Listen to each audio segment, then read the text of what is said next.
Good afternoon. I promised when I got elected I'd always give it to you straight from the shoulder. The good, the bad, the truth. So as we head into Christmas weekend, I want to answer your questions about the rising number of COVID cases, COVID-19 cases. And I want to start by acknowledging how tired, worried, and frustrated I know you are. I know how you're feeling. For many of you, this will be the first or even the second Christmas where you look across the table, will be an empty kitchen chair there. Tens of millions have gotten sick. We've all experienced upheaval in our lives. But while COVID has been a tough adversary, we've shown that we're tougher. Tougher because we have the power of science and vaccines that prevent illness and save lives. And tougher because of our resolve. So that, let me answer some questions that lay out the steps the Vice President and I are taking to prepare for the rising number of cases experts tell us we can expect in the weeks ahead. First, how concerned should you be about Omicron, which is now the dominant variant in this country, and it happened so quickly? The answer is straightforward. If you're not fully vaccinated, you have good reason to be concerned. You're at a high risk of getting sick. And if you get sick, you're likely to spread it to others, including friends and family. The unvaccinated have a significantly higher risk of ending up in a hospital or even dying. Almost everyone who has died from COVID-19 in the past many months has been unvaccinated. Unvaccinated. But if you're among the majority of Americans who are fully vaccinated, and especially if you've gotten the booster shot, that third shot, you have much less reason to worry. You have a high degree of protection against severe illness. But because Omicron spreads so easily, we'll see some fully vaccinated people get COVID, potentially in large numbers. There will be positive cases in every office, even here in the White House among the vaccinated from Omicron. But these cases are highly unlikely to lead to serious illness. Vaccinated people who get COVID may get ill, but they're protected from severe illness and death. That's why you should still remain vigilant. According to our doctors, even if you're fully vaccinated, you should wear a mask when indoors and in public settings. Wearing a mask provides extra protection for you and those around you. And I know some Americans are wondering if you can safely celebrate the holidays with your family and friends. The answer is yes, you can. If you and those you celebrate with are vaccinated, particularly if you've gotten your booster shot. If you are vaccinated and follow the precautions that we all know well, you should feel comfortable celebrating Christmas and the holidays as you planned it. You know, you've done the right thing. You can enjoy the holiday season. And thanks to the progress on vaccinations this fall, we've gone from nearly 90 million adults in July who had not even started their vaccination process to fewer than 40 million today. Still too many, but down from 90 to 40. All these people who have not been vaccinated, you have an obligation to yourselves, to your families, and quite frankly, I know I'll get criticized for this, to your country.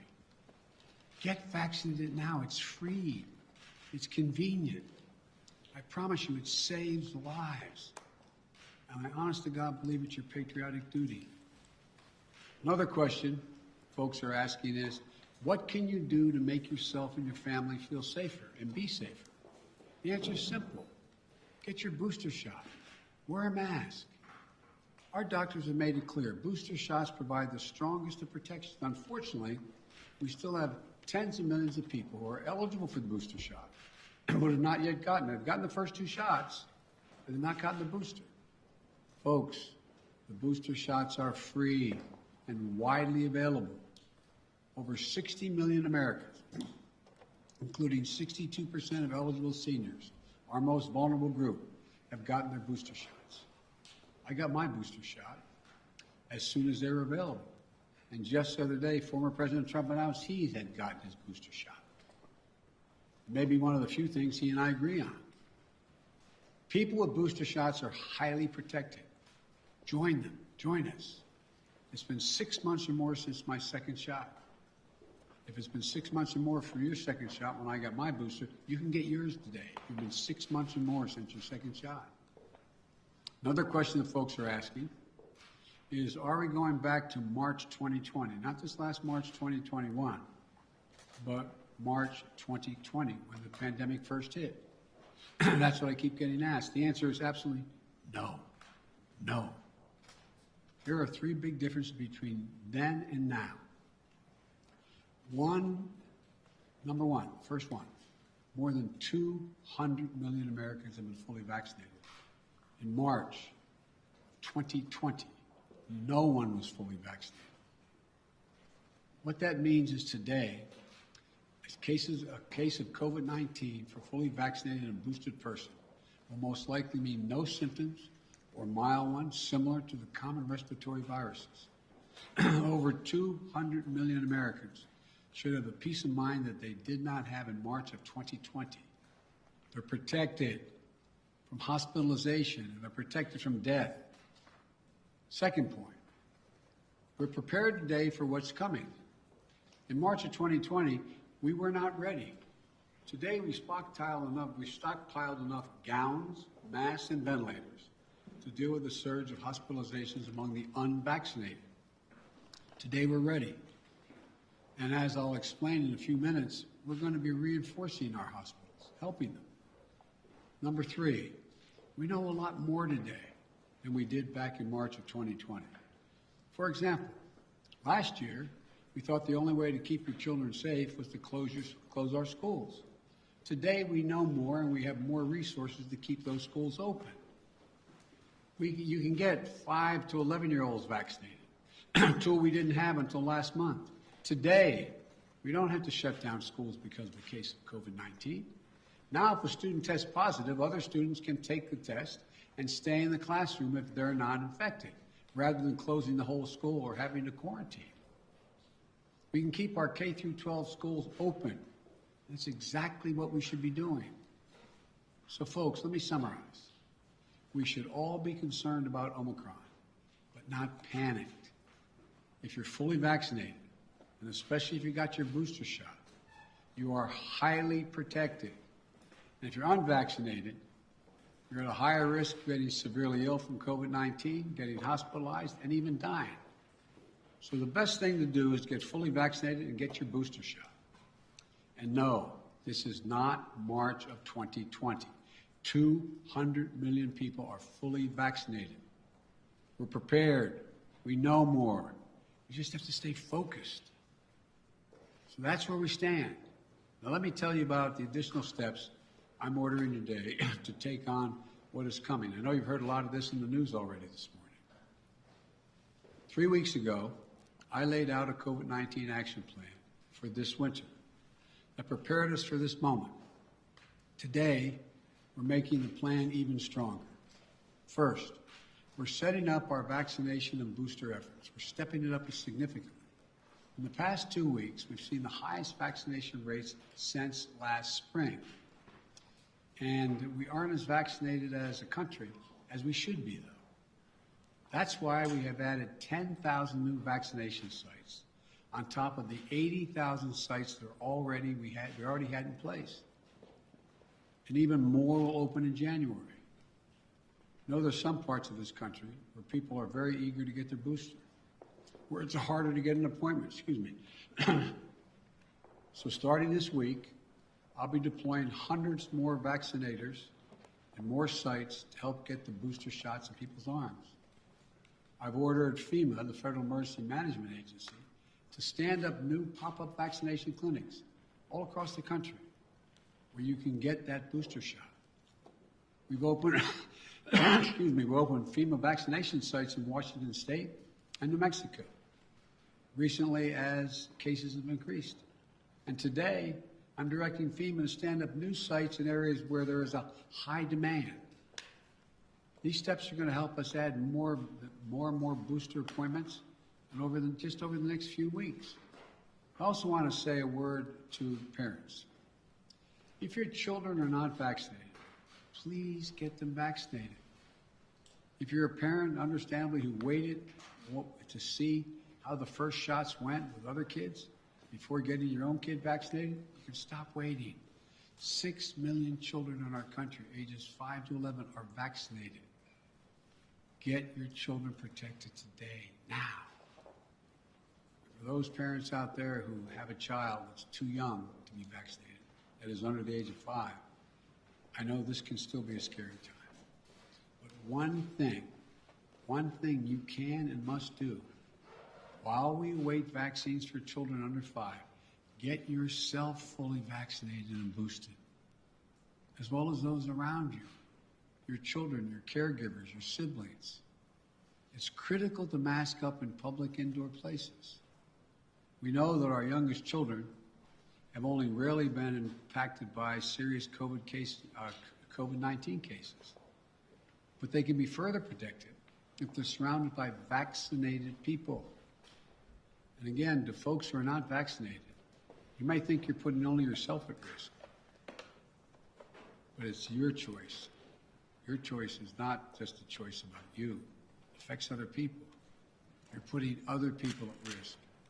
Your loved ones, your friends, neighbors, strangers you run into. And your choice can be the difference between life or death. The longer the virus is around, the more likely variants form. It may be deadlier than the ones that have come before. Let me say again and again and again and again, please get vaccinated. It's the only responsible thing to do. Those who are not vaccinated are causing hospitals to become overrun again. I just spoke to the governor of New York. Every COVID-19 hospital means someone with a heart attack, cancer, or other serious illness may not get that bed and that life-saving care they need in the hospital. Look, let me give it to you straight again. Omicron is serious, potentially deadly business for unvaccinated people. Let me be clear. Thanks to the prior administration and our scientific community, America is one of the first countries to get the vaccine. Thanks to my administration and the hard work of Americans, we led a rollout that made America among the world leaders in getting shots in arms. But uptake slowed this summer as vaccine resistance among some hardened. Look, the unvaccinated are responsible for their own choices. But those choices have been fueled by dangerous misinformation on cable TV and social media. You know, these companies and personalities are making money by peddling lies and allowing misinformation that can kill their own customers and their own supporters. It's wrong. It's immoral. I call on the purveyors of these lies and misinformation to stop it. Stop it now. One of the other things that we know that has to be done is more testing. Because Omicron spreads easily, especially among the unvaccinated. It's critically important that we know who's infected. That means we need more testing. And on that score, we're now where we should be. Yes, we have over 20,000 free testing sites. Yes, we've used the Defense Production Act and spent $3 billion to greatly expand the number of at-home tests available for purchase online and at your local pharmacy. And yes, we made sure insurance covers the PCR tests you get in the hospital or at your doctor's office. But starting next month, private insurance will also cover at-home testing. So you can order a test online and get reimbursed. We're providing access to free at-home tests for those who may have insurance as well, may not have insurance, I should say, as well. But it's not enough. We have to do more. We have to do better. And we will. Starting this week, the federal government will set up emergency testing sites in areas that need additional testing capacity. Before Christmas, the first several of these federal testing sites will be up and running in New York City, with many more to come. This free testing is going to help reduce the waiting lines, the time you have to stand there, and sometimes it's an hour or more. We're going to continue to add federal testing sites where needed, so that if you want an immediate test, there'll be a place where you can go get it. We also need to do better with at-home testing. So I'm announcing today the federal government will purchase $500 million, that's not million, billion with a B, additional at-home rapid tests with delivery starting in January. We'll be getting these tests to Americans for free. We'll have websites where you can get them delivered to your home. We've arranged for it to be easier for you to find a free COVID testing site near you on Google. Just enter COVID test near me in the Google search bar, and you can find a number of different locations nearby where you can get tested. We're going to continue to use the Defense Production Act, as we did earlier this month, to make sure we're producing as many tests and as quickly as possible. The bottom line is it's a lot better than it was, but we're taking even more steps to make it easier to get tested and get tested for free. Next, we're preparing hospitals for what's coming. Those 40 unvaccinated adults have a good chance of getting COVID-19, and some of you will get very sick. That'll mean hospitals are going to get extremely stressed again, both in terms of equipment as well as personnel to care for those who get sick. That's why my administration has stockpiled and pre-positioned millions of gowns, gloves, masks, and ventilators. We call it PPP. We're ready to send them immediately to any state that needs more. In addition, I've directed the Pentagon to mobilize an additional 1,000 troops to be deployed to help staff local hospitals and expand capacity. That's 1,000 military doctors, nurses, and medics. We've already started moving medical teams. They've already landed in Wisconsin and Indiana this week. This is on top of 300 federal medical personnel that are now on the ground, having deployed since we learned about Omicron. Look, while we know staffing is the biggest need for hospitals, some may need more beds as well. We're prepared. I've directed FEMA to activate the National Response Center and begin deploying teams now to provide additional hospital beds. We'll begin to construct emergency capacities near hospitals, in parking garages, and nearby buildings to be ready if needed. And the federal government is paying for all of this, period, all of it. Further, FEMA will deploy hundreds of ambulances and EMS crews so that if one hospital fills up, we can transport patients to beds elsewhere. This week, we'll send dozens of ambulances to New York and Maine because the COVID is spreading very rapidly to help transport patients. Our doctors, nurses, hospital staffs have gone above and beyond during this pandemic. The strain and stress is real. I really mean it. It's real. And we'll have their backs, though. We have to let them know we have their backs. Finally, we're making sure that COVID-19 no longer closes businesses or schools. Last week, the federal court reinstated my administration's vaccination or test. The vaccination or test rule for businesses with more than 100 employees. The rule requires employers with 100 or more employees to protect their workers who are on site and indoors with the requirement that they be vaccinated or tested each week or go home. These rules are going to keep workers safe, and keep workers safe will help keep businesses open.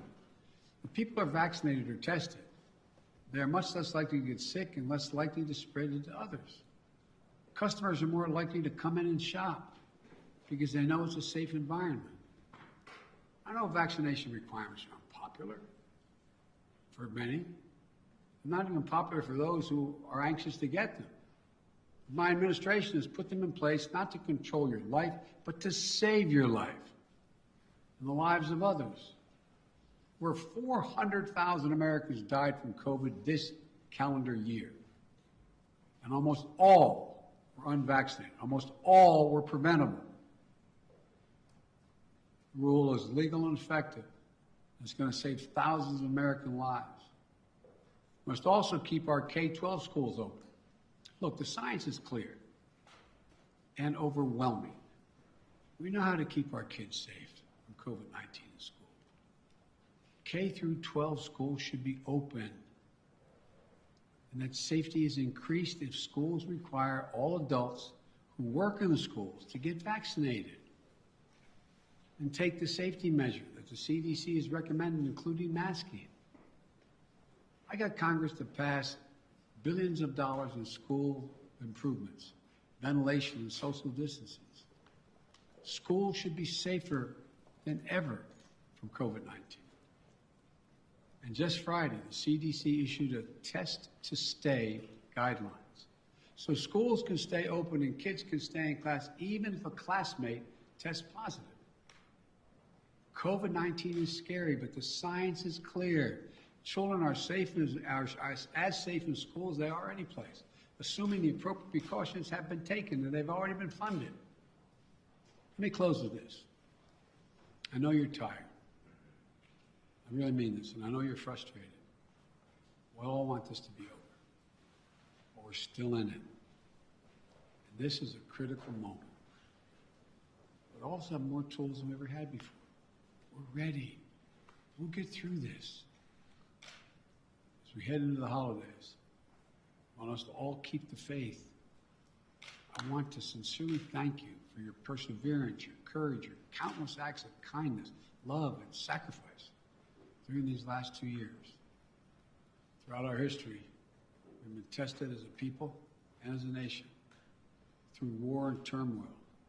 We had to ask whether we'd be safe, whether we'd be okay, whether we'd get back to who we are. We've always endured because remember, there's no challenge too big for America. I mean this from the bottom of my heart, no challenge. We've come through better and stronger because we stay together as the United States of America. That's what we have to keep doing today. We can do this together. I guarantee you. May God bless you all, and may God protect our troops. And happy holidays. God love you all. Thank you. Mr. President, on testing, sir, you said we have to do better, but public health officials have been saying for months you need to surge rapid tests for just this moment. Is it a failure that you don't have an adequate amount of tests for everyone to be able to get one if they need one right now? No, it's not, because COVID is spreading so rapidly. If you notice, it just happened almost overnight, just in the last month. What's your message? Mr. President. So, no, it's not a failure. But the alarm bell went off. I don't think anybody anticipated that this was going to be as rapidly spreading as it did. And so the question is, we had a lot of people who have access to tests, who could order them, could have their insurance pay for them, et cetera. But it also, and all of a sudden, it was like everybody rushed to the counter. It was a big, big rush. And I knew that was coming, so what I tried to do is meet with the companies and use the Defense Production Act to get 500 million more tests and figure out how to get them to their homes, get them on the shelves in the store. I mean, so that's what it's all about. Yes. Mr. President, what's your message to Americans who are trying to get tested now and who are not able to get tested and who are wondering what took so long to ramp up testing? Come on, what took so long? That's what I'm hearing that from people who are trying to get tested now before the holidays. Well, what took so long, it didn't take long at all.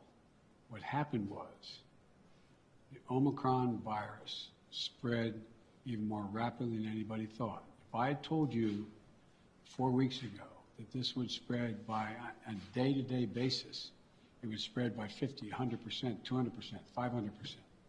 I think you would have looked at me and said, Biden, what are you drinking? But that's what it did. Now, we don't know what's going to happen from here. It looks there's some evidence that in South Africa, where a lot of this started, that it's dropping off quickly, too. We don't know. But I do know that we're not going to be in a position, like I said, when we were having a problem with masks and gowns and the like. I said, I promise you. Remember the criticism? I got questions from some of you.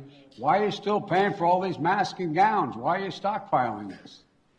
Because we don't know. Turns out we're going to need it. In the back, and then... Does it work, sir? And will you reverse the travel ban now that Omicron is so prevalent here in the U.S.? I'm considering reversing. I'm going to talk with my team in the next couple of days. look, remember why I said we put the travel ban on, is to see how much time we had before it hit here so we could begin to decide what we needed by looking at what's happening in other countries. But we're past that now. And so it's something that is being raised with me by the docs, and I'll have an answer for that soon. Mr. President, You you talk wrote often in about the one. importance of keeping your word of trust. Do you believe Senator Manchin kept his word to you? And how do you rebuild trust with progressives in your party to advance your legislation now?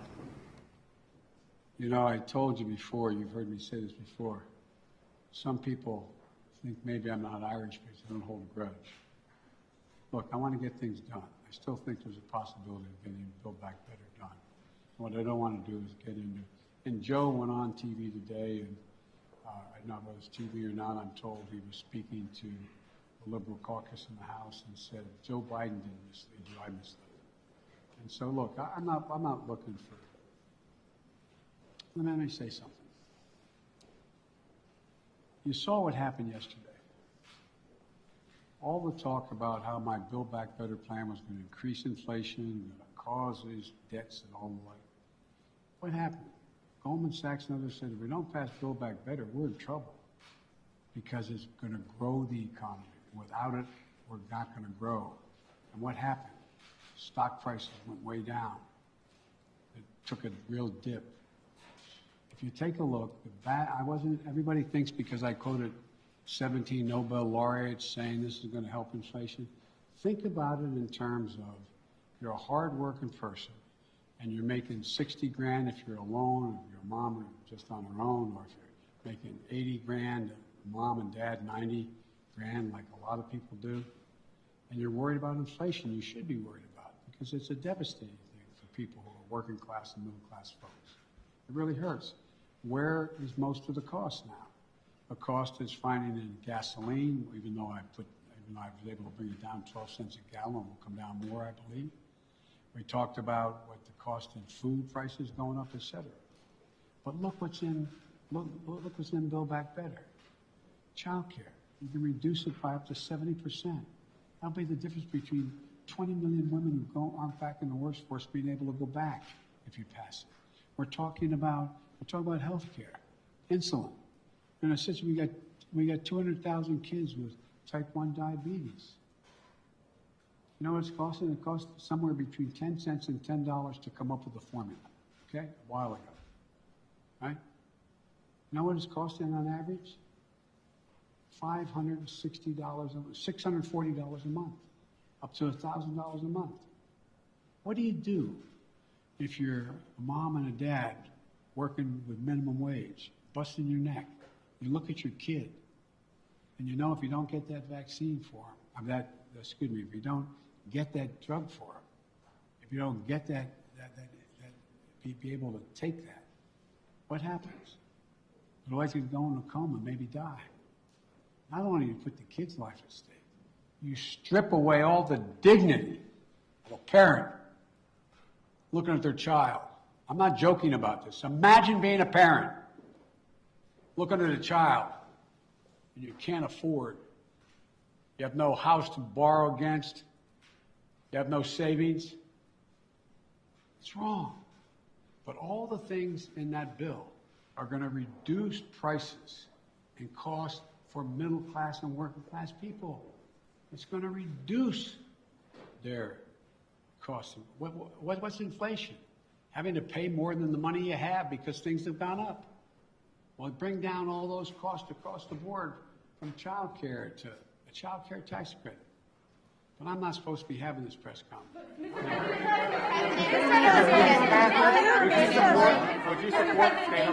Mr. President, did Senator Manchin break his commitment to you? When you announced the framework, the White House says that all 50 senators were believed to get behind it, all 50 Democratic senators. So did Senator Manchin break his commitment to you? Senator Manchin and I are going to get something done. Thank you. Are you still carrying the card with the debt on it? Sir, do you still have the card with the debt? Ukraine, sir.